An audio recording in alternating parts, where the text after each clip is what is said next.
في بيت متواضع كان واقف عصام ظابط في الأربعينات، وهو عمال يشد في شعره قدام عياله، 4 منهم توأم، بنتين 13 سنة وهم نور وحور، وبنتين 18 سنة وهم حنين وبسنت، وبنته الكبيرة جنة عندها 20 سنة. أعمل إيه؟ أعمل إيه؟ أطلع فوق السرير ونط أموت نفسي؟ ما هو أنت كده مش هتموت يا بابا، نط من على السطوح أضمنلك. طب أولع في نفسي عشان أتخلص منكم وارتاح؟ والله احتمال بنسبة 90% إن أنت تصعب عليك نفسك قبل ما تولع وترجع في قرارك ده. هو أنتم إيه يا عيال أنتوا؟ عاوزين نموت؟ يعني بعد كل طلوع عيني وروحي معاكوا ده تضحوا بيا كده؟ بعد الشر عليك يا عوصة، أنت اللي بتقول مش إحنا على فكرة. يعني إيه يعني أنت شايفاني اتجننت يا ست حنين؟ بس أنا بقى مش حنين، أنا بسنت. مش عيب عليك بقى تبقى أب ومش عارف عياله من بعض؟ اخص عليك اخص يا عوصة. هو أنا فيا دماغ؟ هو انتوا سايبين لي فرصة انام علشان خاطر اركز في اساميكوا وفي شكلكوا؟ ليه كده بس يا بنات؟ مفيش فايدة في شقوتكم برضو، كل شوية تجننوا بابا كده. يا سلام عليكي يا ام عقل كبير، ده انت يا بنت زعيمة العصابة دي كلها، ده انت راس البلاوي دي كلها. بقى انا يا بابا يا باباتي؟ طب والله العظيم انت ظالمني. طب قولي بس عملوا فيك ايه وشوف انا هجيب لك حقك منهم ازاي. بهدلوني يا اختي، بهدلوني وجننوني. كنت قاعد في الجنينة، فجأة لقيت نفسي على حجر الراجل اللي جنبنا في الفيلا بتاعته. طب ازاي بس فهمني بالراحة. هو انت بتضحكي؟ انا قاعد بفطر في امان الله، فجأة لقيت الكرسي هوب طار بيا، رماني في الجنينة اللي جنبنا. هو انتوا ايه مستغنين عني؟ ده انا يتيم وغلبان وماليش حد. يا حسني السودا هنا ياما. طب اهدى شوية، مين فيكوا يا قرود اللي عمل كده؟ اعترفوا يلا والا مفيش كستر النهارده. يا جنة والله دول صاروخين على الماشي تحت الكرسي، هو اللي خفيف. انا؟ ايوه خفيف. احنا يا دوب عملنا معادلة بسيطة ما بين البرود البارد والحامي، ودي حاجات عقلك مش هيستوعبها، وحشيناهم مع بعض في مدفع من بتوع اعياد الميلاد، وحطينا في قلبه بقى كام صاروخ تانيين من اللي هم الكبار دول، وركبنا فتيل انا اللي مطوراه بنفسي، وما علينا الا ان احنا ولعناه وانفجر وبس كده. بس كده شفت؟ اديها اعترفت اهو من غير حتى ما تاخد اول قلم. حسبي الله ونعم الوكيل. اعذريها، هو اللي جرجرها في الكلام مش كده برضو يا نور؟ ايوه حصل، هو اللي جرجرني. فوضت امر ليك يا رب. انتوا مش بنات، انتوا فرقة متفجرات خاصة، انا عايش مع اتباع هولاك وانا معرفش. ما تكبرش الموضوع يا عوسة، دول كانوا بيهزروا معاك بس. انا بقى عاوز اعرف ايه حكاية عوسة دي، وهزار ايه دوت اللي يودي للحنوتي؟ انا ماشي قبل ما افقد اعصابي عليكم وتفكروا ان انتوا تنسفوني حي. خرج عصام وهو يطق منهم، وقعدوا البنات يضحكوا. الله يخرب بيتك يا نور، ده انت كنت هتموتيه بجد المرة دي. احنا كنا عاوزين نخوفه بس مش نقتله، ده مهما كان ابونا برضه. الحقيقة بقى يا بنات انتوا زودتوها اول مرة دي. شفتوا وشه كان عامل ازاي؟ كان ناقص يطلع نار من ودانه وهو واقف قدامي. ايوه صح، ده كان متغاظ قوي، بس هو اللي ما بقاش يقعد معانا كتير، احنا ذنبنا ايه بس؟ معلش نستحمله شوية الفترة دي، هو مشغول زي ما قالنا مش اكتر، وبعدين لو أثر معنا تاني نبقى نعمل فيه مقالب زي ما تحبوا. ماشي اما نشوف. عموما المفروض ان ميعاد فسحتنا بكرة، على الله ما يأجلهاش زي ما بيعمل معانا بقاله اسبوعين. لا ان شاء الله مش هيأجلها ولا حاجة، واتفائلوا بالخير الله. يلا بقى انا هنزل عشان محاضراتي، وانتوا يلا كل واحدة فيكم على مدرستها بسرعة. حنين وبسنت اخدوا بعض ونزلوا، وحور ونور كمان نزلوا، وجنة كمان، ولما وصلت جامعتها اول ما دخلت قرب منها ياسين. صباح الخير للأستاذ اللي ما جاش بقاله أسبوع، حمدلله بالسلامة، يا رب تكون أحسن دلوقتي. وحشتيني. أول ما قال لي كده اتكسفت. ما تبس بقى يا ياسين، الله قلتلك بتكسف. وانت كمان وحشتني على فكرة. طب ما كمل أول وبعدين تتكسفي مني أنا؟ ده أنا أغطيكي برموش عينيا وكلها لآخر السنة واجي أتقدم لك بقى يا قمري. يا رب يا رب يا ياسين، إن شاء الله خير. بابا أكيد هيحبك زي ما أنا محبيتك. بابا انا عاوزكم تخفوا عليه شويه عشان ما يلسعش من هنا لحد ما اجي واتقدم، انا عايزه سليم. ده شويه هزار على خفيف كده، بس هو اللي قفوش الله. عموما كله خير ان شاء الله، بس انت بقى شد حيلك، داخلين على امتحانات، ويوم الامتحان يكرم المرء او يهان. ربنا يكرمنا ان شاء الله يا قمري انتي. اما هناك في المدرسه الثانوي اللي فيها حنين وبسنت، كانت حنين واقفه مع زميلها شادي وهو فاكرها بسنت. يا بسنت قلتلك 1000 مرة انا مش عاوز حاجه غيرك. احنا لسه في ثانوي، بس كل انسان بيبقى عارف نفسه، وانا اول ما اخلص هتقدم لك اخطبك على طول. حنين ردت عليه بتمثيل. يا حبيبي انا عارفه، وانت مش محتاج تقنعني، انا بجد مصدقاك. انا كلمت بابا عنك وهو قال لي اول ما تخلصوا نتكلم في الموضوع ده على طول. بجد يا بسنت؟ وكمان بتقولي لي يا حبيبي؟ انا مش مصدقه نفسي انا. لكن قطعت كلامهم بسنت فجأة وهي حاطه ايديها في وسطها وبتقول: انت ايه يا شادي؟ وبتقول ايه حنين؟ انا مش فاهمه. ولا هو واحده بقى مش مكفياك؟ مين؟ ايه؟ هو مين بيودي على فين؟ انت هي ولا هي انت ولا ايه بالظبط؟ هي العباره كده. لا اركن انت بقى على جنب شويه بقى كده يا حنين. يعني دي جزاتي ان انا باجي احكي لك على كل حاجه؟ انت هتستهبلي يا بت انتي. والله انا كنت بضغط عليه عشان خاطر يعترف بس مش اكتر، واعترف اهو يا ستي. انا مالي اذا كنت بتحبي جردل. بقى انا جردل انا؟ ولا انت اللي كدبتي عليا وفهمتيني ان انت بسنت؟ منك لله يا شيخ. يخرب بيتك، انت هتدعي على اختي قدامي كمان؟ انت مجنون ولا ايه يا شادي؟ ما تخليهاش تهب منك يا بسنت. دي هي اللي ولا هي ولا انت؟ كله اللي انت تغلط في اختي. انا بحبك ويمكن دي اول مره اقولها لك، بس برضو مش بحبك لدرجه ان انا هعدلك غلطك في حد يخصني. انا اسف يا بسنت واسف يا حنين. انا اهم حاجه عندي انك ما تبقيش زعلانه مني. شفت؟ اهي اتحولت عليك في ثانيه. اخوات يا ابني وتوأم كمان. بقولك ايه، بلاش العشم ده كله يا اختي. انا كنت عارفه ان انت هتعملي كده وما توصيتش ونيلتلك الدنيا مع زياد. على الله يتمر بقى. زياد؟ الله يقطعك يا شيخه، وسعي كده من قدامي. حنين طلعت تجري وبسنت وشادي وقفوا يضحكوا عليها، ولما وصلت لزياد كان ماشي غضبان وعلى اخره. زياد يا زياد استنى بس اسمعني. اسمع ايه تاني؟ مش خلاص قررتي تتخطبي للعريس اللي اختارهولك ابوكي؟ يبقى انا لازمتي ايه بقى؟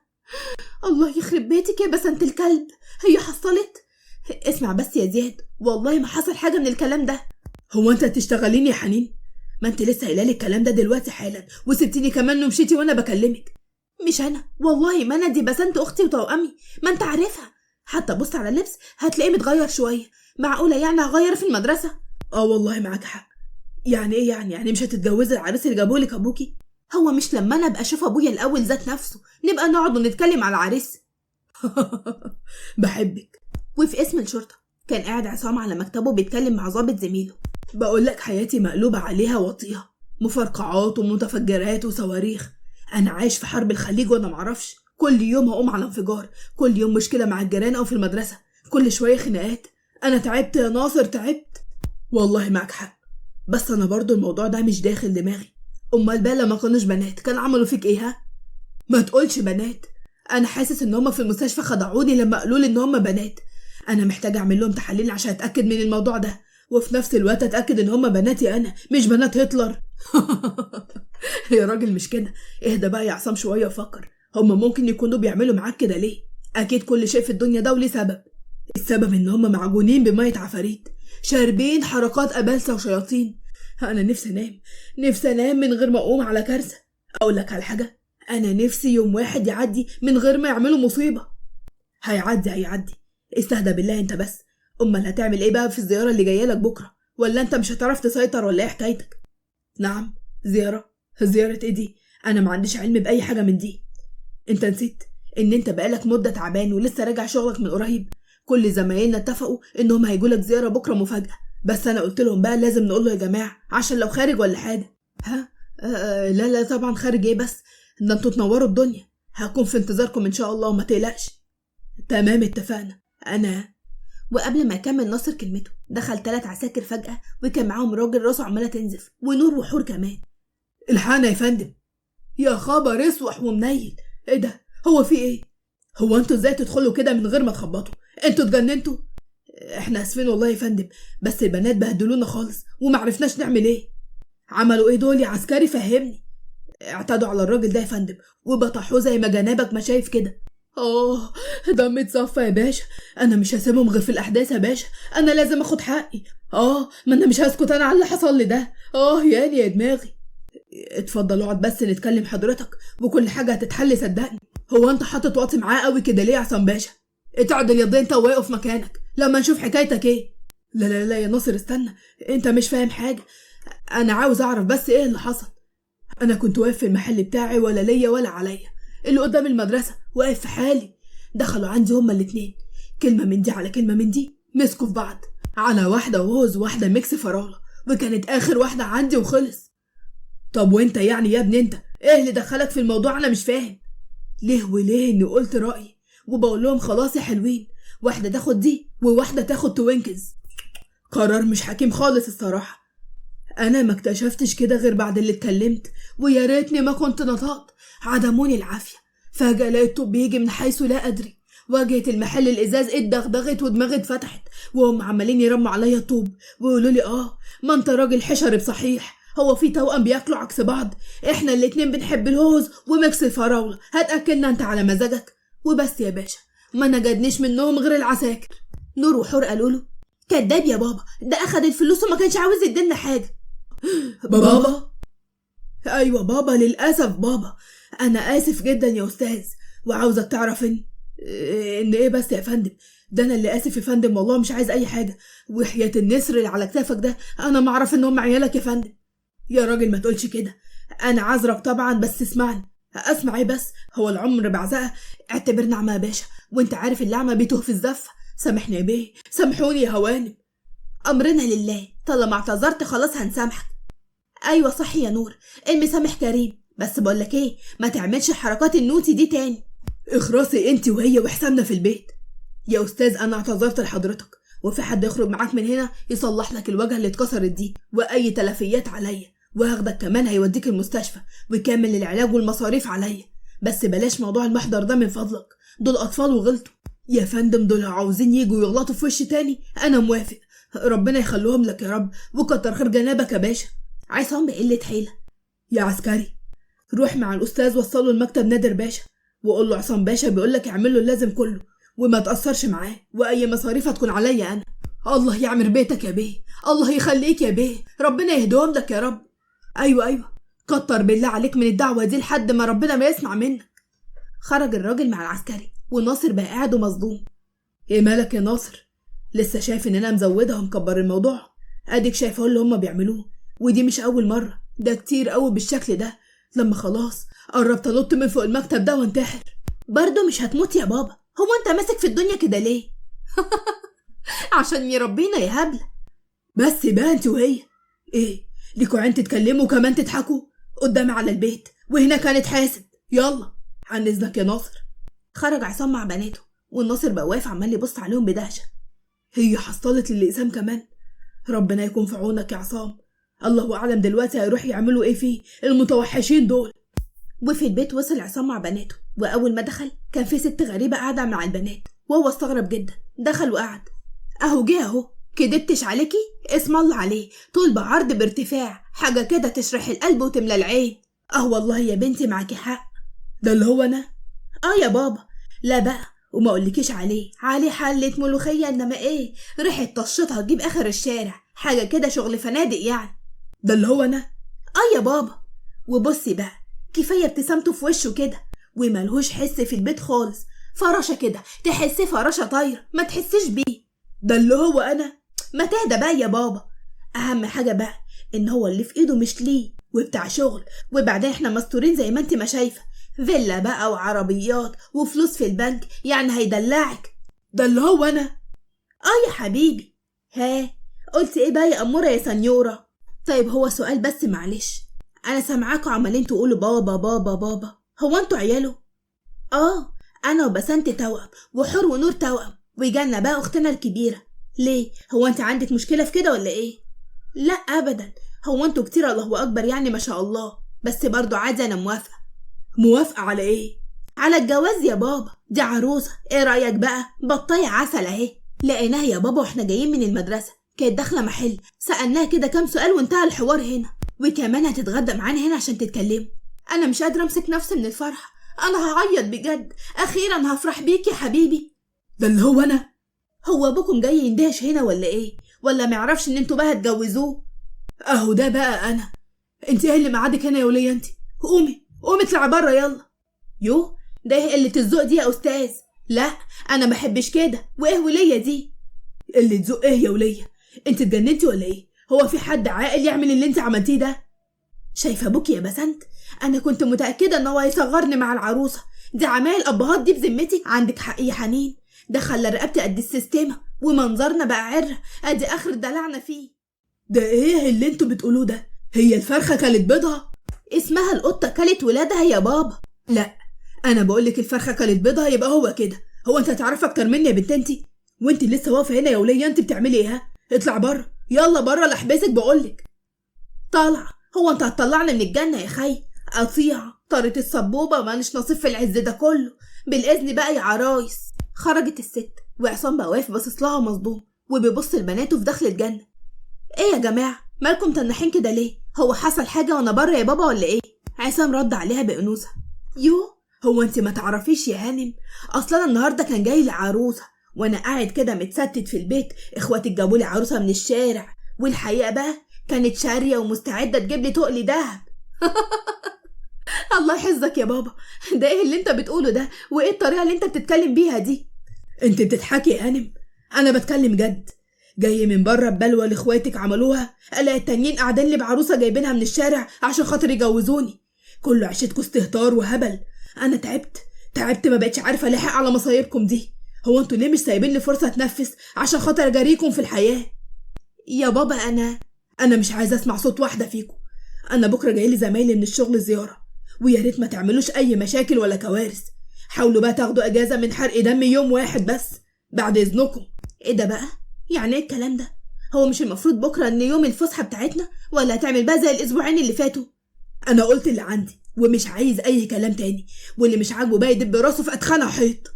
سابهم عصام وخرج وهو متعصب من تصرفاته، وبصت لهم جنة بغضب. عاجبكم كده يعني؟ كان لازمتها ايه اللي انتوا عملتوه ده؟ المفروض ان انتوا كبرتوا، بطلوا بقى حركات العيال دي. هو انت بتقولي ايه يا جنة؟ انت سمعتي هو بيقول ايه؟ ده بيضحك علينا بكلمتين عشان يغطي على فسحه بكره اللي اتكنسلت خلاص، واحنا بقى مش هنسكت على الكلام ده. يعني هو كل مره يعمل خناقه وما يقعدش معانا ولا نشوفه ويتحجج بشغله باصحابه؟ ايوه، يعني هتعملوا ايه يعني منك ليها؟ ما تعملوش مشاكل، لان صدقوني المره دي بابا مش هيسكت. ايوه بس احنا كمان لنا حق ولازم ناخده. صح يا حور، احنا مش هنسيبه يعمل زي كل مره ويخلع كمان مننا. بقول لكم ايه، انا حذرتكم وخلاص، ويا ريت ما تخلونيش معاكم المره دي في اي حاجه تعملوها. انا مش عايزه اسمع كلمتين بسببكم تاني. ودخلت جنة اوضتها، سابتهم يبصوا لبعض. حنين اتكلمت وقالت: انا هنفذ بكره الخطه 707 ومش هنسيب حقنا بقى لاصحابه وشغله. حنين، مش عنيفه شويه خطه 707 دي؟ ايه يا ست بسنت، صعبان عليكي ولا ايه؟ ده بقاله اسبوعين وده التالت ما سالش فينا ولا بنشوفه ولا بيقعد معانا، وبالصدفه حتى لو شفناه بنبقى عاملين فيه مقلب كمان عشان ينشغل فينا ويقف معانا شويه. خلاص بقى ما تعيطنيش، احنا هننفذ بكره 707 واللي يحصل يحصل بقى. عدى اليوم بسرعه، وتاني يوم عند جنة في جامعتها كانت واقفه مع ياسين وبيتكلموا مع بعض. انا عارفه ان احنا زودناها يا ياسين، ومش محتاجه ان انت تقولي حاجه زي دي، بس اعمل ايه يعني؟ انت مش فاهم برضو وجهه نظرهم ايه؟ خلاص طيب ما تزعليش، انا اسف، مش قصدي ان انا احملك المسؤوليه والله. قولي لي ايه وجهه نظر اخواتك في الموضوع ده، وانت من قبلهم لما كنت بتشاركي معاهم. جنة اتكلمت بدموع وقالت له: يا ياسين، بابا كل حياتنا، ماما ماتت واحنا صغيرين قوي ما لحقناش نتهنى بيها، وبابا بقى شال مسؤوليه كل احتياجاتنا عشان احنا ملناش حد في الدنيا دي كلها غيره. ابويا كان ابن وحيد وماما ملهاش قرايب نعرفهم، يعني ما كانش في حد بيجي يسأل عننا. بابا بقى كان طول عمرنا هو اللي بياخد باله مننا ومن كل حاجه تخصنا، بيخرجنا ويفسحنا، ولما كنا بنعمل فيه مقلب كان بيتبسط وبيضحك معانا. بس مؤخرا بقى كل وقته شغل وبس ومأموريات، بقى يخرجنا اسبوع ويفوت 4 ويتحجج بشغله باصحابه وبمركزه. انا كبرت وفهمت الكلام ده، بس اخواتي حتى لو سنهم مش صغير هما ملحقوش يشوفوا معاه اللي انا شفته، ودلوقتي هما مش لاقيينه ووقته كله ضايع واحنا مش فيه. انت فاهم قصدي؟ فاهم والله، فاهم كل ده، وانا اسف عشان ضغطت عليكي، وحياتك عندي بقى خلاص بطل عياط. انا بس كان قصدي ان انتوا ما جربتوش تتكلموا معاه، ما يمكن هو مش واخد باله اصلا ان الموضوع ده مأثر عليكم. انا جربت معاه وقال لي غصب عني، والحقيقه مشاغل، وقبل ما اقول له ان احنا المفروض نبقى اول مشاغله جاله تليفون ونزل وسابني. طب خلاص اهدي بقى، اهدي، قومي يلا اغسلي وشك وتعالي عشان المحاضره، وبعدين هنتكلم في الموضوع ده واكيد هنلاقي له حل سوا، ما تقلقيش. حاضر، ربنا يخليك ليا يا رب يا ياسين. ويخليكي ليا يا رب يا جنتي. اما بقى هناك عند بسنت كانت واقفه مع شادي وهي متعصبه. هو انت جايه النهارده بتقولي خناقه للبيع؟ ما تهدي يا بسنت، انا بتكلم معاك عادي. اهو كلامك العادي ده معصبني. هو انا بحكي لك عشان تغلطني يا شادي؟ انا هتجنن من تصرفاته تقوم انت تجلطني من تصرفاتك؟ يا بنتي فهمي، انا عماله اقول لك نخلص واتقدم لك وان شاء الله هيوافق، وانت بتعملي معاه كده. ما هو كده مش هيوافق ويعاند قصادنا، وهو انا هربط وجوده معايا بان هو يوافق على خطوبتنا او لا؟ انا بس كنت بفضفض معاك وقلت لك انا هعمل ايه النهارده مع اخواتي مش اكتر، واللي ربنا عايزه بقى هيكون. ربنا يستر. انا مش مطمن، بس ربنا يستر، وطالما مصممه خلاص اهدي بس وما تزعليش نفسك وان شاء الله خير. وعند التوأم حور ونور كانوا عمالين يرغوا مع اصحابهم. يعني ايه مش هتيجي يعني يا نسمه؟ انا بقولك ده عيد ميلادي تقولي لي لا؟ عشان انا عارفه ان عيد ميلادكم امتى، وطالما مصممه كده يبقى في بلوه جديده عاوزين تعملوها وعاوزيننا معاكم عشان تغطوا عليها. هو احنا هنتحايل عليكي؟ لو مش هتيجي براحتك على فكره، شله جايين صح يا بنات ولا ايه؟ جايين طبعا. روحي انت بقى يا نسمه، ولما يجي عيد ميلادك ما تعزمينيش عشان انا مش هاجي، والله انتوا حرين. وفي نفس الوقت كان عصام في المطبخ في الفيلا مع الشغالين بيوصيهم على العزومه. انا مش عاوز اوصيكم النهارده، انا عندي عزومه كبيره قوي، في ظباط كتير جايين لي النهارده، ودول لو اللقمه مش حلوه ما بيبلعوهاش، وانتوا ما شاء الله ولا مره قصرتوا رقبتي، عاوزكم المره دي كمان تطولوا رقبتي وتشرفوني كده قدامهم. ما تقلقش يا باشا، كل حاجه هتبقى جاهزه وخلصانه قبل ميعادها كمان، وهنشرفك ان شاء الله زي كل مره. بجد في حاجه تانية طالبها منكم بناتي، انا مش عاوز واحده فيهم تدخل المطبخ النهارده ولا تيجي جنب السفره وعليها الاكل، من الاخر مش عاوزهم يلمسوا الاكل ولا يشوفوه، فاهمين ولا لا؟ يعني هما مش هيتغدوا يعني ولا انت معاقبهم؟ معلش عندنا عيال ويصعبوا علينا برضه. يعني هيصعبوا عليكوا اكتر من ابوهم؟ انا بقول لكم ما يقربوش من الاكل يبقى تنفذوا الطلب. حاضر يا باشا اللي تشوف.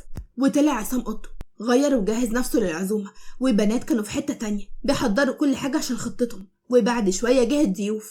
يا اهلا وسهلا، يا اهلا وسهلا، نورتوني وشرفتوني، اتفضلوا. البيت منور باصحابه يا عصام باشا، امال فين اصحابه بصحيح؟ وطي صوتك، انا مسيطر عليهم فوق بالعافيه، ربنا بس يعدي اليوم ده على خير واخلص. ربنا يستر. خير يا عصام باشا، في حاجه ولا ايه؟ الا نكون جينا في وقت غير مناسب ولا حاجه؟ ها؟ ابدا ابدا، اتفضلوا نتكلم شويه لحد الاكل ما يجهز. ما كانش ليها لازمه تكلف نفسك كده، احنا جايين نطمن عليك ونمشي على طول. ابدا والله ما يحصل، احنا لازم ناكل لقمه مع بعض، وهو يبقى عيش وملح. اللي تؤمر بيه يتنفذ يا باشا، انا الحقيقه بقى جعان. العشم فيك بقى يا باشا. الله يكسفك يا اخي، هو انت ما تسترش ابدا في حته؟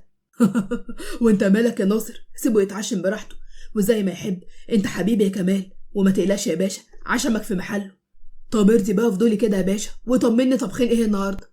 بص يا سيدي، صينيه تورلي كبيره وفي وسطها حته ديك رومي، يا سيدي، وصينيه كمان بشاميل كبيره بخلطه لحمه انت ما دوتهاش قبل كده. يا عيني، قول قول وسمعني. وكبسه لحمه سعودي بالزبيب من اللي قلبك يحبها. يا لهوي يا لهوي يا مستهوي، كفايه يا باشا انا بنهار. وصينيه كبيره كده محشي مشكل، ممبار بقى وحمام مشكل ورز وفريك ورق عنب وخضار. لا لا لا، الله هو المطبخ منين؟ طمني. الله يخرب بيتك يا كمال، فضحتنا. اتهدي يا اخي واصبر شويه ونتغدى مع بعض يا مفجوع. انا هقوم اهو اشوفهم عملوا ايه وجاي لك حالا. دخل عصام المطبخ، ومجرد ما دخل ظهرت حنين وهي طايره في الهوا، ووشها شاحب ولبسها ابيض بس متلوث بسائل احمر عند الرقبه. فاضي بس يعمل عزايم وحفلات، ومش فاضي يشوف بناته اللي بيموتوا حواليه. الكل اترعب، ما كانوش عارفين يتكلموا من المنظر. ايه ده؟ ايه ده؟ فهموني، ها دي قتيله صح؟ قتيله صح؟ بسم الله الرحمن الرحيم، اعوذ بالله من الشيطان الرجيم. ايه ده يا جدعان؟ احنا فين هنا؟ في بيتنا، ودلوقتي هتاكلوا وتشربوا وتفرحوا، وانا مرميه بره في حمام السباحه ميته لوحدي، والجو برد قوي هناك. شاورت حنين بايديها على حمام السباحه، كلهم بصوا برعب، وفعلا لقوا بنت عايمه على وش الميه وفي سائل احمر حواليها. يا خبر اسوح، يا خبر اسوح ومنيل، ده في جثه بجد. جري كلهم عشان ينادوا على عصام يشوفوا في ايه.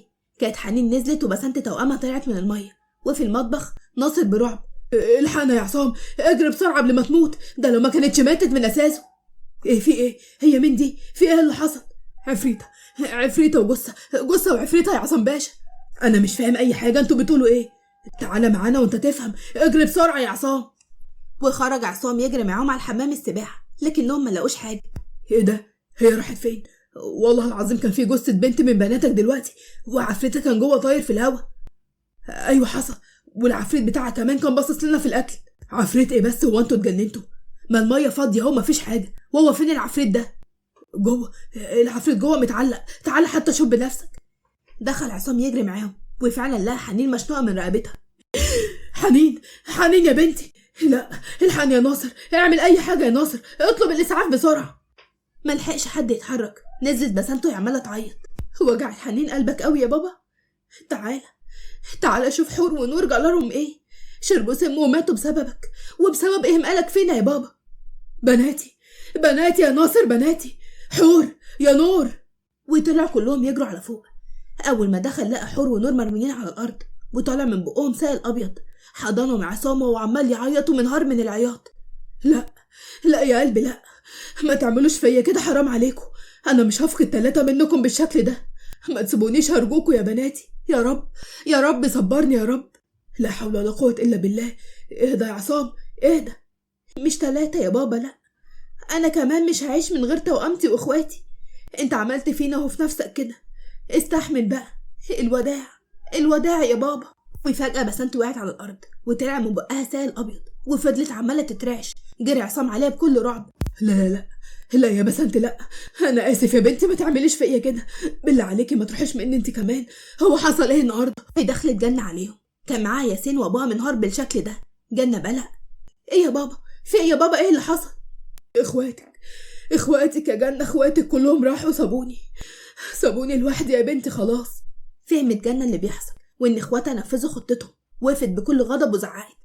ما كفايه كده بقى انت وهي، عيب قوي اللي انتوا بتعملوه ده، قوموا بقى وكفايه قله ادب وهبل. بقول لك ماتوا يا جنة، ماتوا يا بنتي وسابوني وكسروا قلبي. محدش مات يا بابا، ما تخافش، اهدى شويه بالله عليك.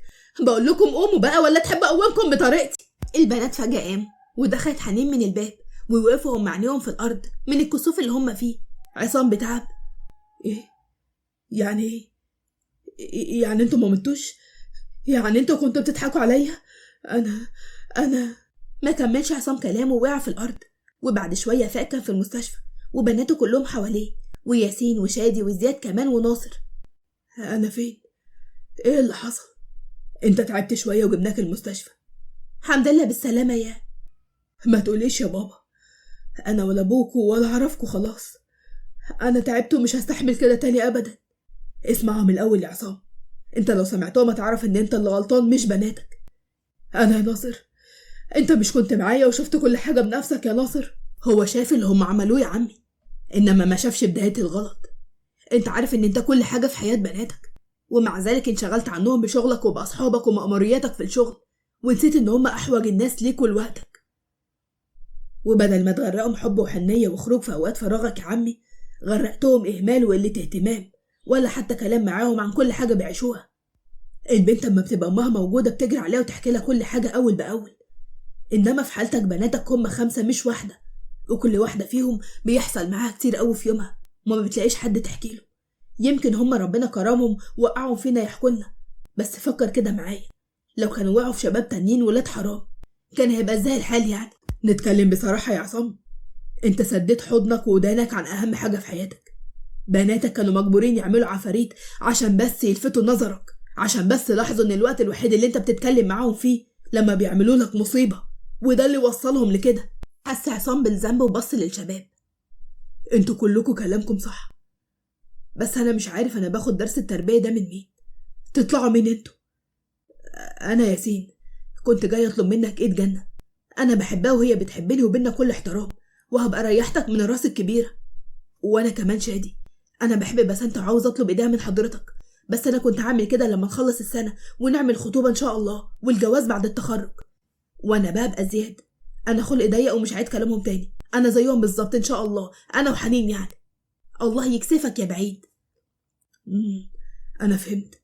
انا الاول عاوز اقول انا اسف. شفتوا، كنت متاكد ان هو يرفض، عشان كده اختصرت الكلام. مش انتوا، انا اسف لبناتي. كده طيب كمل يا عمي. انا اسف عشان خليتكم توصلوا لكده، انا ما كانش قصدي يا بنات، انا كنت فاكر ان انا كده بأمن لكم مستقبل كويس. حقكم عليا يا بناتي، وكل حاجه هترجع احسن من الاول كمان. جروا البنات عليه في حضن ابوهم وهم عمالين يعيطوا. ربنا يخليك لينا يا بابا يا رب. طب ايه واحنا يعني ايه النظام؟ ولا انت يالا بالذات مش نازل لي من زور رياض، بس على البركه انا موافق. وفجاه صوت فرقعه جامده قوي ضرب في الاوضه والكل اتخض. أنا بعتذر والله يا بابا، دي كانت آخر شقاوة مني. لا إله إلا الله، مفيش فايدة. وبكده تكون خلصت حلقتنا، وكمان خلصت حكايتنا. استنوني في حلقة جديدة بحكاية جديدة. وفي نهاية الفيديو ما تنسوش تدعموني بالاشتراك في القناة وتفعيل الجرس على الكل عشان يوصلكم إشعار بكل قصة جديدة.